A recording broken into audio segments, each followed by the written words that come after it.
ఆ కష్టం వచ్చినా సుఖం వచ్చినా అమ్మవారి పాదాలే పట్టుకుని ఉండి నువ్వే నడిపిస్తావన్న భక్తి మార్గంలో నడిస్తే కర్మ ప్రూఫ్.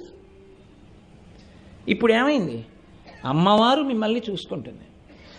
ఇలాంటి వాళ్ళు ఎవరున్నారో అలాంటి వాళ్ళ పట్ల అమ్మవారు ఎంత జాగ్రత్తగానో కంటిని రెప్ప కాపాడినట్టు కాపాడుతూ వాళ్ళ పాపపుణ్యముల యొక్క వినిమయమయ్యేటటువంటి స్థితిని తాను తీసుకుని వాళ్ళని కాపాడుకుంటుంది. దానికి వాంఛితార్థ ప్రదాయిని అని పేరు.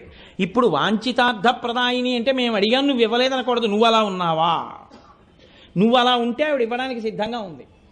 నువ్వు మారవలసినటువంటి స్థితిని ఆ నామం చెప్తుంది. మనసులో ఏ మార్పు రావాలో చెప్పే నామం వాంఛితార్థ ప్రదాయిని. కాబట్టి ఆ అంత గొప్ప నామాన్ని, ఆ నామ వ్యాఖ్యానాన్ని మనం శ్రవణం చేస్తే